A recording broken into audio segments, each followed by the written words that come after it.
ओर भारत ने अंडमान और निकोबार द्वीप समूह के राधानगर बीच पर पानी के भीतर सबसे बड़ा राष्ट्रीय ध्वज फहराकर इतिहास रचा।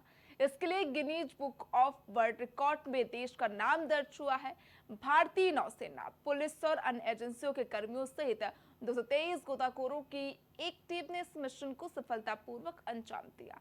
भारत ने उपलब्धि स्वराज द्वीप पर जटिल और सुनियोजित ऑपरेशन के जरिए हासिल की। करीब 6 गुना 40 मीटर का ये विशाल तिरंगा समुद्र के नीचे फहराया गया। इस ऐतिहासिक पल के गवाह बनने वालों को उपराज्यपाल DK जोशी, मुख्य सचिव चंद्रभूषण कुमार और पुलिस महानिदेशक HS धालीवाल सहित कई वरिष्ठ अधिकारी मौजूद रहे।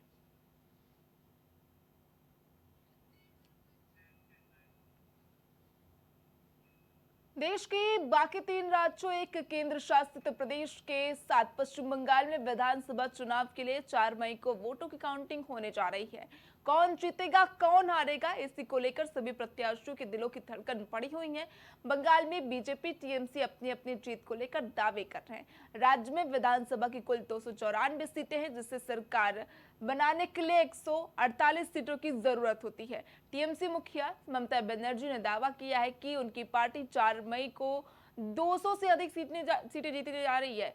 एग्जिट पोल्स को शेयर मार्केट मैनिपुलेशन करार देकर उन्होंने एग्जिट पोल को पूरी तरह से खारिज कर दिया है।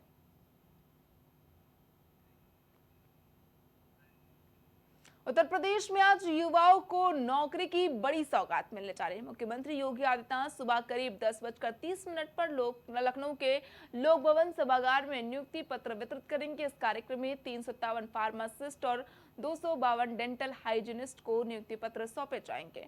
ये सभी चयन उत्तर प्रदेश अधीनस्थ सेवा चयन आयोग द्वारा निष्पक्ष और पारदर्शी प्रक्रिया के तहत किए गए हैं। सुरक्षा एवं औषधि प्रशासन विभाग और चिकित्सा एवं स्वास्थ्य विभाग में इन अभ्यर्थियों की नियुक्ति की जाएगी। वहीं सरकार का कहना है कि पारदर्शी भर्ती के जरिए युवाओं को रोजगार देना उनकी प्राथमिकता है। देखिए, 357 फार्मासिस्ट की आज नियुक्ति की जाएगी। यूपी सरकार लगातार रोजगार पर फोकस कर रही है। मिशन रोजगार यूपी सरकार का एक्टिव है और इसी के तहत आज नियुक्ति पत्र जो है सौंपे जाएंगे। लोक भवन में नियुक्ति पत्र कार्यक्रम का आयोजन किया जा रहा है, जिसमें CM योगी आदित्यनाथ शिरकत करेंगे और नियुक्ति पत्र वितरित किया जाएगा। सेवा चयन आयोग द्वारा निष्पक्ष और पारदर्शी प्रक्रिया के तहत कार्यक्रम का आयोजन किया जा रहा है। आपको बता दें कि 252 डेंटल हाइजीनिस्ट को जो है CM नियुक्ति पत्र सौंपेंगे। इसके अलावा 357 फार्मासिस्ट को नियुक्ति पत्र सौंपा जाएगा। तो देखिए, 252 डेंटल हाइजीनिस्ट को नियुक्ति पत्र CM की ओर से सौंपा जाएगा।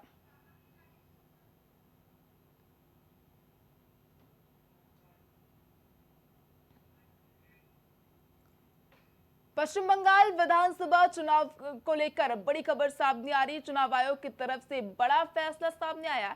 वोटिंग में हुई धांधली के बाद आयोग की तरफ से फाल्टा विधानसभा क्षेत्र के सभी 285 मतदान केंद्रों पर 21 मई को दोबारा सुबह 7 बजे से शाम 6 बजे तक मतदान होगा। बंगाल की बाकी विधानसभा सीटों पर तय समय के मुताबिक 4 मई को ही मतगणना होगी, जबकि फाल्टा विधानसभा का फैसला 24 मई को सामने आएगा। गौरतलब है कि इस विधानसभा सीट पर भाजपा और TMC के कार्यकर्ताओं के बीच जबरदस्त हिंसा देखने को मिली थी। दोनों ही पक्षों ने एक दूसरे के ऊपर वोटों से छेड़छाड़ का आरोप लगाया था। फाल्टा विधानसभा क्षेत्र में TMC ने जहांगीर खान और भारतीय जनता पार्टी के दिव्यांशु पांडे उम्मीदवार हैं। देखिए, पश्चिम बंगाल के खड़गपुर से बीजेपी उम्मीदवार दिलीप घोष ने फाल्टा में मतदान को लेकर बड़ा बयान दिया है। उन्होंने कहा कि कई सालों से यहां लोग ठीक से वोट नहीं डाल पा रहे थे, इसलिए चुनाव आयोग ने सख्ती बरती है। दिलीप घोष के मुताबिक कुछ लोगों ने विरोध किया, आरोप लगाया कि उन्हें मतदान से रोका जा रहा है। ऐसे में विधानसभा क्षेत्र में दोबारा मतदान का फैसला लिया गया है। उन्होंने इसे लोकतांत्रिक अधिकारों का सम्मान बताते हुए चुनाव आयोग के फैसले का समर्थन किया है। बंगाल की फाल्टा में एक बार फिर से मतदान किए जाएंगे। चुनाव आयोग ने बड़ा फैसला किया है। फाल्टा विधानसभा की 285 बूथों पर एक बार फिर से मतदान किए जाएंगे। सुन लीजिए, कल से डायलॉग सुनने की जरूरत नहीं पड़ेगा। जिन्होंने डायमंड हार्बर मॉडल करके लोगों का लोकतांत्रिक अधिकार को हरण कर लिया था, वहां चुनाव कमीशन घुस करके आज चुनाव करा रहा है, सबको वोटाधिकार को निश्चित कर रहा है। ये बहुत बड़ा एक चैलेंज है और अंतिम लड़ाई फलता से ही होगा, समापन होगा। पार्टी ढूंढ के नहीं मिलेगा। देखो कल दादा इलेक्शन का जो रिजल्ट है वो कल आएगा और क्या लग रहा है आपको? निश्चित हो गया, लोगों ने समझा दिया, लाइन में खड़ा होकर के परिवर्तन के लिए वोटिंग किया है। सफिशिएंट मेजोरिटी के साथ बीजेपी सरकार बनाएगी। खत्म होते ही ज्ञानेश कुमार जी का और जिम्मेदारी खत्म हो जाएगा बंगाल से। फिर किसके साथ लड़ोगे? तो चुनाव कमीशन, SIR, इसके खिलाफ लड़ के आप चुनाव लड़ लिए, लोग क्यों वोट देंगे? आप 15 साल आपने कुछ नहीं किया है और करने के लिए आपके पास कुछ नहीं है। चुनाव कमीशन को टारगेट करके कोई चुनाव होता है? तो वहीं इस पर चर्चा करने के लिए हमारे साथ स्टेट हेड अखंड प्रताप जी जुड़ चुके हैं। अखंड जी, कल फाल्टा में जो है एक बार फिर से रिपोलिंग की जाएगी। कल भी 15 बूथों पर जो है फिर से मतदान किए गए हैं और 4 मई को रिजल्ट आएंगे। क्या कुछ इस बार जो है पश्चिम बंगाल में माहौल देखने को मिल रहा है? देखिए, ये पूरा मामला चूंकि ईवीएम में छेड़छाड़ का आरोप लगा था, हिंसा हुआ था, सियासी टकराव हुए थे, चुनाव आयोग का इसको लेके बहुत ही सख्त रुख रहा है। फैसला जो आया है ये 285 बूथों पर दोबारा वोटिंग का, ये बीजेपी वर्सेस टीएमसी का घमासान इसको कहा जा सकता है। इसमें लगातार जिस तरीके की चीजें देखने को मिल रही हैं, ये बेहद अहम हो जाता है इसमें कि जो फैसला लिया है इसमें दोबारा मतदान कराए जाने का। तो ये पूरी जो रणनीति है, जो फैसला लिया गया है चुनाव आयोग की तरफ से, उसको देखते हुए ये कहा जा सकता है कि बिना जहां कहीं भी, जैसा कि चुनाव आयोग कह रहा था, पहले भी दावा करता था कि अगर कोई गड़बड़ी होती है तो हम बेहद सख्त कदम उठाएंगे, तो उन्हें इन सख्त कदमों से जोड़कर देखा जा सकता है।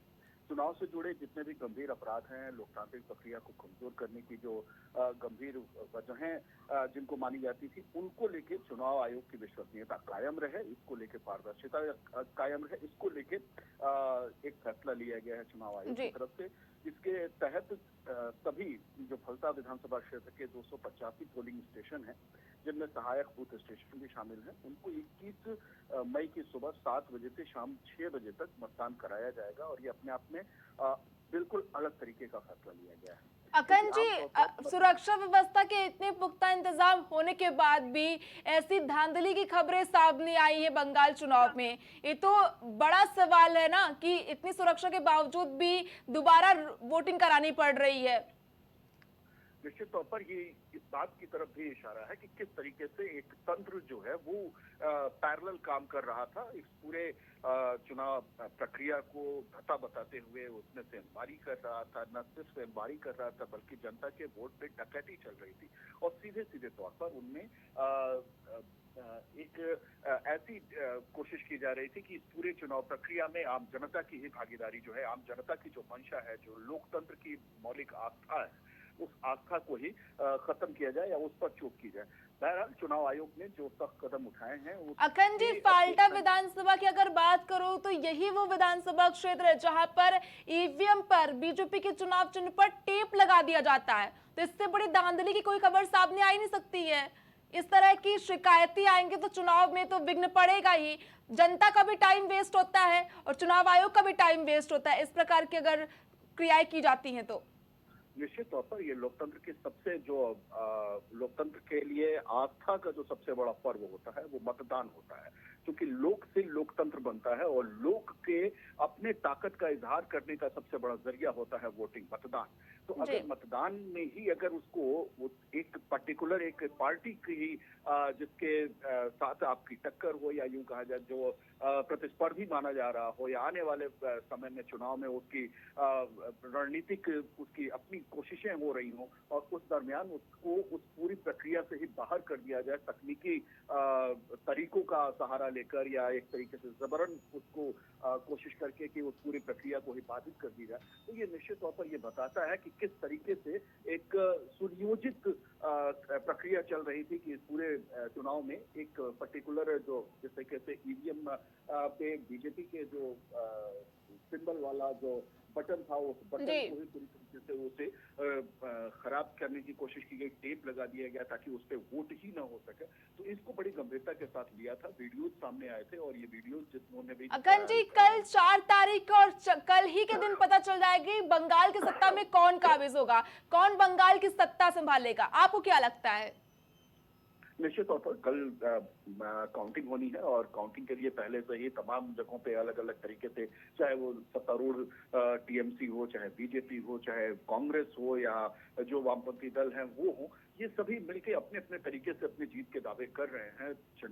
जो एग्जिट पोल है, एग्जिट पोल के दावे अलग हैं, लेकिन ये तय है कि कल शाम तक ये एक रुख साफ हो जाएगा कि जनता ने किसके हक में वोट किया है, किसे वो चुनना चाहती है, कौन सत्ता में आ रहा है। कम से कम एक बानगी तय हो जाएगी सुबह दोपहर 12-1 बजे के आसपास की कौन सत्ता में आता जा रहा है, क्योंकि रुझान बहुत तेजी से बदलने वाले हैं और जितनी बम्पर वोटिंग हुई है, मुमकिन है कि उसको लेके उनकी काउंटिंग अगर देखी जाएगी तो अखंड जी, बम्पर मतदान की अगर आपने बात करी तो बम्पर मतदान जो है पहली बार वेस्ट बंगाल में इतना भारी मतदान फीसदी जो है दर्ज किया गया, लेकिन दोनों ही पार्टियां जीत के दावे कर रही हैं। सिर्फ दोनों पार्टियां नहीं है इसमें, प्रज्ञा ये भी समझना होगा कि जिस तरीके से जो पूरी वोटिंग प्रक्रिया है, उस वोटिंग प्रक्रिया हुए या जो एग्जिट पोल है उनके जो रुझान आ रहे थे उनको देखते हुए ये कहा जा रहा है कि जो 4 बड़ी पार्टियां हैं, चाहे उनमें आपके वामपंथी दल हो जो हटा के टीएमसी सत्ता में आई थी, खुद सत्तारूढ़ टीएमसी हो, बीजेपी जो कि सत्ता की सबसे मजबूत दावेदार तमाम एग्जिट पोल में देखी जा रही है या बताई जा रही है, और कांग्रेस जो कि केंद्र में मुख्य विपक्षी दल है, तो इन सभी की दावेदारी एक जैसी ही है। सभी एक कमोबेश एक जैसे ही बात कर रहे हैं कि वो ही सत्ता में आ रहे हैं। जनता का जो सत्तारूढ़ दल के ये कह रही है कि जो एसआईआर के खिलाफ बीजेपी ये कह रही है कि ये लंबे समय तक भ्रष्टाचार और जो दबाव की राजनीति रही है या एक पूरी मानसिकता को या पूरे सहिष्णुता को खत्म करने की जो कोशिश रही है टीएमसी की, उसका एक प्रतिफल देखने को मिल रहा है। जनता उनके हक में वोट कर रही है। कांग्रेस का ये कहना है कि ये किसी पे भरोसा नहीं रहा और कांग्रेस की चाल पे उनको, कांग्रेस की रणनीति पे लोगों का भरोसा रहा है, जिसके चलते ये हुआ। वामपंथी दल ये कह रहे हैं कि टीएमसी से पहले के जो हालात थे जो बंगाल को बेहतर भविष्य दे रहे थे, उनका दोबारा विचारोपण होने वाला है। तो इस तरीके की जो कोशिशें की जा रही, जो दावे किए जा रहे हैं, वो बड़ा अलग तरीके से हैं, लेकिन ये सारे दावे आज शाम, आज या कल सुबह 8 बजे तक ही ये दावे हैं। उसके बाद जब रुझान आने शुरू हो जाएंगे, जब काउंटिंग के रुझान आने शुरू होंगे और 12-1 बजे तक तस्वीरें काफी हद तक साफ होने लगेंगी। तमाम अपडेट के लिए बहुत बहुत धन्यवाद अखंड जी। आपको बता दें कि वोटिंग में बाधा डालने पर एक बार फिर से मतदान किया जा रहा है। फाल्टा विधानसभा में एक बार फिर से वोटिंग की जाएगी। 285 बूथों पर जो है मतदान दोबारा से किए जाएंगे। लगातार जो है टीएमसी और भारतीय जनता पार्टी की ओर से जीत के दावे किए जा रहे हैं कि बम्पर मतदान इसलिए हुआ है क्योंकि इस बार परिवर्तन की लहर देखने को मिल रही है, ऐसा बीजेपी दावा कर रही है, जबकि ममता बनर्जी कह रही है कि बीजेपी को पछाड़ रही है टीएमसी और टीएमसी चौथी बार सत्ता में आएगी, इसीलिए जनता ने टीएमसी पर भरोसा व्यक्त करते हुए बम्पर मतदान किया है। तो देखने वाली बात होगी कि 4 मई को रिजल्ट अब सामने आएंगे, यानी कि कल जो है मतगणना होगी और पूरी तस्वीर जो है कल शाम तक साफ हो जाएगी कि पश्चिम बंगाल की सत्ता कौन संभालेगा। छत्तीसगढ़ की कांकेर नारायणपुर सीमा क्षेत्र से एक बेहद दुखद खबर सामने आई, जहां आईईडी ब्लास्ट में डीआरजी के 4 जवान शहीद हो गए हैं। बता दें यह हादसा उस वक्त हुआ जब सुरक्षा बल माओवादियों के छिपाए गए डम की तलाश में सर्च ऑपरेशन चला रहे थे। इस दौरान आईजी बस्तर पी सुंदरराज ने जानकारी देते हुए बताया कि सुरक्षा बलों को लगातार माओवादी डम से आईईडी, हथियार, गोला बारूद मिलने की सूचना मिल रही थी। इसी इनपुट के आधार पर टीम जंगल क्षेत्र में सर्च ऑपरेशन पर निकली थी। ऑपरेशन के दौरान बड़ी मात्रा में इलेक्ट्रॉनिक उपकरण बरामद किए गए, लेकिन एक अन्य डंप की तलाशी के दौरान अचानक आईईडी विस्फोट हो गया, जिसमें इंस्पेक्टर सुखराम भट्टी, कांस्टेबल संजय, कांस्टेबल कृष्ण कुमार और कांस्टेबल परमानंद गंभीर रूप से घायल हो गए हैं। इनमें से 3 जवानों की मौके पर ही मौत हो गई है, जबकि चौथे जवान को रायपुर एयरलिफ्ट किया गया है, जहां इलाज के दौरान उन्होंने दम तोड़ दिया। इस घटना में कुल 4 जवानों की शहादत हुई है। आईजी ने कहा कि सुरक्षा बलों का ऑपरेशन जारी है, आगे की कार्रवाई और अधिक सावधानी के साथ की जाएगी। नारायणपुरम कांकर के सीमावर्ती आदिनाथ जंगल क्षेत्र में माओवादी का एक डंप रिकवर करने के लिए हमारा कांकर डीआरजी टीम रवाना हुई थी। आज की कार्रवाई के दौरान पूर्व में काफ़ी संख्या में माओवादी द्वारा डंप की गई इलेक्ट्रॉनिक सामग्री इत्यादि को बरामद कर लिया गया। उसके आगे बढ़ते हुए एक और डंप को रिकवर करने के समय दुर्घटना पूर्व एक विस्फोट हो गए थे, आईडी ब्लास्ट हो गए थे। उसमें हमारा इंस्पेक्टर है सुखराम भट्टी, जो डीआरजी कांकर टीम का प्रभारी रहा, और 3 अन्य जो आरक्षक है परमानंद कोराम है, कृष्ण कुमार और संजय गरबोले। इस प्रकार हमारा एक इंस्पेक्टर और 3 आरक्षक गंभीर रूप से घायल हो गए थे। स्पॉट में निरीक्षक सुखराम भट्टी और आरक्षक संजय और आरक्षक कृष्ण कुमार का डेथ हो गए थे। जो चौथा हमारा आरक्षक परमानंद, इनको हेलीकॉप्टर के माध्यम से इधर से घटनास्थल से रायपुर इवैक्यूएट किया गया। रायपुर में इलाज के दौरान उनका थोड़ी देर पहले उनका भी शहादत होगी। इस प्रकार आज की घटनाक्रम में हमारा 4 जो साथियों का अनफॉर्चुनेटली दुर्घटना में जो उनका हमने खो लिया है, और आने वाले समय में भी लगातार हमारा ये कार्रवाई जो आईडी को रिकवर करने का कार्रवाई है जारी रहेगा, ताकि क्षेत्र में आईडी के कारण से किसी प्रकार का जनता सुरक्षा बल को किसी प्रकार का कोई नुकसान न हो। तो वहीं कांकेर नारायणपुर सीमा पर हुए आईडी ब्लास्ट में 4 सुरक्षा कर्मियों की शहादत के बाद प्रदेश के डिप्टी सीएम विजय शर्मा का बयान सामने आया। बता दें कि डिप्टी सीएम ने घटना पर गहरा दुख व्यक्त किया और कहा कि जो लोग केंद्रीय सुरक्षा बलों को हटाने की बात करते हैं, उन्हें इस घटना से सबक लेना चाहिए। उन्होंने कहा कि एक दबा हुआ आईडी था जिसे स्कैन कर निकालने की प्रक्रिया चल रही थी। इस दौरान रिकवरी के लिए टीम गई थी और ये बड़ा हादसा हो गया। उन्होंने बताया कि माओवादी डंपर को रिकवर करते समय एक निरीक्षक और 3 आरक्षक शहीद हो गए। ये ऑपरेशन बेहद संवेदनशील था। जवान पूरी सतर्कता के साथ काम कर रहे थे, लेकिन इस दौरान ये दुखद घटना घट गई। विजय शर्मा ने चारों शहीद जवानों को श्रद्धांजलि अर्पित की और उनके बलिदान को नमन किया और कहा कि राज्य सरकार उनके परिवारों के साथ खड़ी है। जो लोग ये कहते हैं ना कि सेंट्रल फोर्स हटा दो, ये हटा दो, उनको समझना चाहिए अब इस बात को देख करके कि ये दबा हुआ आईडी है, इसी को स्कैन कर करके निकाला जा रहा है। एक डंप रिकवरी करने के लिए टीम गई थी, फीडबैक के आधार पर गई थी, डंप मिला भी। उस डंप को रिकवर करते समय हमारे 4 एक निरीक्षक और 3 आरक्षक ये शहीद हुए हैं। और इस बात को हमको सबको समझने की जरूरत है कि जमीन में दबी हुई वो परेशानी, वो खतरा अब तक विद्यमान है, उसको ही ठीक करना है। मैं सारे चारों हमारे जवानों को विनम्र श्रद्धांजलि अर्पित करता हूँ। उनके परिवार के साथ सरकार और पूरा समाज खड़ा हो। दिल्ली के शाहदरा इलाके के विवेक विहार में उस वक्त हड़कंप मच गया जब एक 4 मंजिला इमारत में भीषण आग लग गई। घटना की सूचना मिलते ही दमकल विभाग की कई गाड़ियां मौके पर पहुंची और राहत बचाव कार्य शुरू किया गया। आग इतनी भयावह थी कि देखते ही देखते पूरी इमारत को अपनी चपेट में ले लिया। हालांकि दमकल कर्मियों की कड़ी मशक्कत के बाद आग पर काबू पा लिया गया है, लेकिन हादसे में जान माल का बड़ा नुकसान हो गया है। शाहदरा के डीसीपी राजेंद्र प्रसाद मीना ने बताया कि सूचना मिलते ही टीम मौके पर पहुंची, तत्काल कार्रवाई शुरू कर दी गई। उन्होंने कहा कि अब तक 4 से 5 शव बरामद किए जा चुके हैं। कई लोगों की तलाश अभी भी जारी है। फिलहाल राहत और बचाव अभियान लगातार जारी है। घायलों को नजदीकी अस्पताल में भर्ती कराया गया। आग लगने के कारणों का अभी तक स्पष्ट पता नहीं चल पाया है, लेकिन जांच की जा रही है। इस घटना के बाद इलाके में अफरा तफरी का माहौल बन गया है। स्थानीय लोग दहशत में हैं।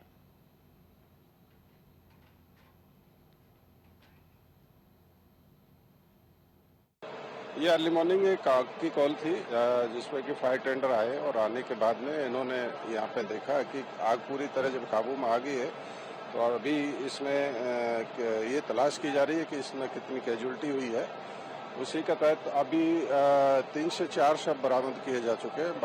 आगे और तलाश इसकी जारी है। सर आपके पास कॉल कितने बजे आई थी? कॉल ये मॉर्निंग अराउंड 4 बजे के आसपास की है। टाइमिंग और कंफर्म कर लेंगे, थोड़ा आगे पीछे हो सकता है। Thank you. लेकिन पीछे के जो ऊपर के टॉप फ्लोर के जो 2 फ्लैट हैं बैक साइड के, उसमें शायद लोग नहीं निकल पाए हैं। और ये मेरे हिसाब से थोड़ी सी मिस्टेक है कि जो लोग निकल गए थे फ्रंट से, वो लोग अगर उनको फोन कर देते कि यहाँ आग लगी हुई है और वो आ जाओगे, कि 3:30 बजे के रात से आग लगी हुई है, तो शायद मुझे लगता है वो सोए रह गए हैं। तो शायद उनको फोन करके बोलना चाहिए था किसी को कि वो उठ जाएं या आ जाएं। मेरे को लगता है वो उनको किसी ने फोन ही नहीं किया। शायद ऐसी मुझे लगता है, शायद 2 फैमिली है, एक फैमिली तो पक्का है, एक फैमिली के 4-5 लोग तो पक्का 100% है अंदर। कितने फ्लोर का सर ये है, आप कितने लोग रहते हैं? इसमें टोटल मेरे ख्याल से 8 फ्लैट हैं। कितने लोग रहते हैं मेरे को ये नहीं पता, लेकिन 8 फ्लैट हैं, जिसमें से लास्ट के पीछे के 2 फ्लैट है, उसमें से लोग बाहर नहीं आए हैं टॉप फ्लोर पे। कौन सी जगह कहते हैं? ये विवेक विहार बी ब्लॉक है। फायर की गाड़ी आ गई थी? फायर की गाड़ी 3:35 पे आ गई थी पहली गाड़ी। तो लोगों को कैसे? लोगों को पहले कईयों को तो स्टेयर से निकाला था, फिर बाद में जब नहीं निकल पाए तो लिफ्ट वाली गाड़ी आई थी, और जो पीछे 3 लोग फंसे थे उनको एंगल काट के ग्राइंडर से तब निकाला गया 4:30 बजे। तो कुछ लोग अभी भी फंसे हो सकते हैं? अभी भी फंसे हो सकते हैं, 4 से 5 लोग अंदर ही। निकलने की कोशिश हो रही है, आग भी बुझाने की कोशिश की जा रही है अभी तक। कितने फ्लोर का ये मकान है? ये 4 फ्लोर का मकान है। 4 फैमिली अंदर ही रहती है या आगे? नहीं, चारों फैमिलियां बाहर आ चुकी हैं। वैसे तो सारी फैमिलियां सारी सेफ हैं, लेकिन अभी फिर भी 4-5 लोग पता नहीं लग पा रहा कि मिसिंग कहाँ है। मतलब इस 4 फ्लोर की बिल्डिंग के अंदर ही 8 फ्लैट हैं।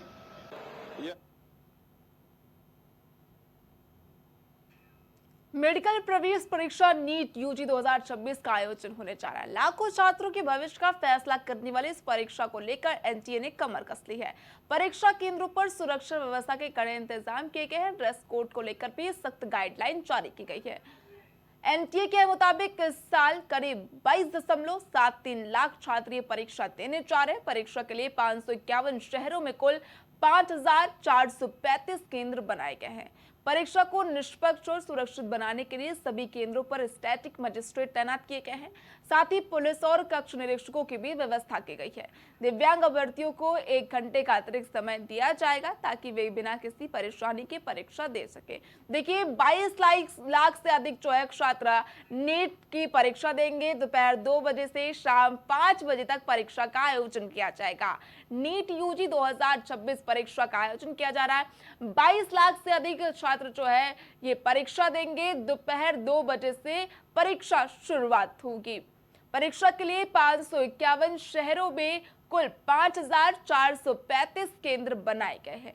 परीक्षा को निष्पक्ष और सुरक्षित बनाने के लिए सभी केंद्रों पर स्टैटिक मजिस्ट्रेट को तैनात किया गया है। साथ ही पुलिस और कक्ष निरीक्षकों की भी व्यवस्था की गई है। तो देखिए दिव्यांग अभ्यर्थियों को ध्यान में रखते हुए प्रशासन ने इनके लिए भी बड़ी तैयारी की है। दिव्यांग अभ्यर्थियों को 1 घंटे का अतिरिक्त समय दिया जाएगा ताकि वे बिना किसी परेशानी के परीक्षा जो है दे सके। दोपहर 2 बजे से परीक्षा की शुरुआत होगी जो कि शाम 5 बजे तक चलेगी।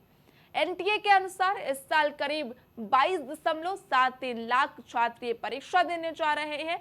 551 शहरों में कुल 5435 केंद्र बनाए गए हैं। तो देखिए ड्रेस कोड को लेकर भी एनटीए ने गाइडलाइंस जारी की है। परीक्षा केंद्रों पर सुरक्षा व्यवस्था के कड़े इंतजाम भी कर लिए गए हैं। दोपहर 2 बजे से परीक्षा की शुरुआत होगी। तो वहीं इस पर अधिक जानकारी के लिए हमारे साथ हमारे सहयोगी मनीष जुड़ चुके हैं। मनीष, नीट की परीक्षा का आयोजन किया जा रहा है और लगातार सरकार इस पर फोकस है कि परीक्षाएं जो भी हो वो पारदर्शिता के साथ हो, क्या कुछ कहेंगे? जो नीट की परीक्षा होनी पूरे देश में परीक्षा होनी है और एनटीए जो नेशनल टेस्टिंग एजेंसी है उसकी तरफ से इस परीक्षा का आयोजन कराया जा रहा है और इस परीक्षा को पूरी तरह से पारदर्शिता के साथ कराने के लिए पूरी तैयारियां की गई है कि पूरे देश में इस परीक्षा के लिए लगभग 551 जो शहर है वहां पर एक सेंटर बनाया गया है जिसके लिए करीब 5425 परीक्षा केंद्र बनाए गए हैं और ये जो परीक्षार्थी हैं लगभग 22,73,000 से अधिक परीक्षार्थी हैं जो इस परीक्षा में शामिल होंगे और परीक्षा को पूरी शिक्षापूर्ण तरीके से कराने के लिए सुरक्षा का इंतजाम किया गया है। जितने परीक्षा केंद्र हैं वहां पर पुलिस की सुरक्षा की व्यवस्था की जाएगी। इसके साथ ही जो परीक्षा केंद्र है वहां पर स्टैटिक मजिस्ट्रेट तैनात किए जाएंगे। जो कक्ष निरीक्षक है उनको भी पूरी तरह से पहले से जानकारी दी जाएगी किस तरह से परीक्षा का आयोजन कराया जाएगा, और जो भी छात्र हैं उनको जो उसका एडमिट कार्ड रहता है उसको पूरी गाइडलाइन लिखी रहती है कि किस तरह से परीक्षा केंद्र में पहुंचना है, कितना समय पहले पहुंचना है। और सबसे खास बात की जो ये परीक्षा है किसी भी तरह का जो इलेक्ट्रॉनिक गैजेट होता है वो परीक्षा केंद्र के अंदर नहीं ले जाने दिया जाएगा। जो परीक्षार्थी होते हैं मनीष, लखनऊ में इसको लेकर क्या कुछ इंतजाम किए गए हैं परीक्षा को लेकर? देखिए, लखनऊ सहित पूरे उत्तर प्रदेश में इस परीक्षा को लेकर जिस तरह से जो एनटीए की गाइडलाइन है उसके अनुसार व्यवस्था की गई है। जितने भी परीक्षा केंद्र हैं वहां पर पुलिस का पहरा रहेगा। इसके साथ ही साथ ये जो परीक्षा होगी ये दोपहर 2 बजे से शुरू होगी और शाम 5 बजे तक परीक्षा रहेगी। तो परीक्षा शुरू होने से पहले से ही वहां पर ड्यूटी लगा दी गई है। जो पुलिस के अधिकारी कर्मचारी है वो तैनात कर दिए गए हैं। हर परीक्षा केंद्र पर पुलिस वालों की ड्यूटी है। साथ ही साथ जो अलग अलग सर्किल है उसके हिसाब से अधिकारी की ड्यूटी लगाई गई है। स्टैटिक मजिस्ट्रेट सभी जगह तैनात किए गए हैं और छात्रों को हिदायत दी गई है कि जो भी परीक्षा की गाइडलाइन है उसके अनुसार ही वो परीक्षा केंद्र के अंदर उनको जारी किया जाएगा। यानी कि जो भी परीक्षा की गाइडलाइन है उसका पालन सभी छात्रों को करना होगा, तभी उनको सेंटर के अंदर जारी किया जाएगा एग्जाम देने के लिए। और आपको बता कि ये जो परीक्षा होगी ये समझिए कि जो मेडिकल में प्रवेश लेना चाहते हैं, डॉक्टर बनना चाहते हैं, वो सभी जो परीक्षार्थी होते हैं तो इससे बात कर लेते हैं वो इसमें शामिल होते हैं। और जो परीक्षा होगी और उसमें अलग अलग 3 तरह की वैकल्पिक परीक्षा रहती है जिसमें कि 45 नंबर के फिजिक्स केमिस्ट्री के प्रश्न आते हैं। इसके अलावा बायोलॉजी में बायो और बॉटनी। ठीक है मनीष, ठीक है। तमाम जानकारी के लिए बहुत बहुत धन्यवाद मनीष। आपको बता दें कि नीट परीक्षा का आयोजन किया जा रहा है। दोपहर 2 बजे से शाम 5 बजे तक परीक्षा चलेगी। तो देखिए, प्रशासन ने पूरी तैयारियां कर ली है, सुरक्षा व्यवस्था के कड़े इंतजाम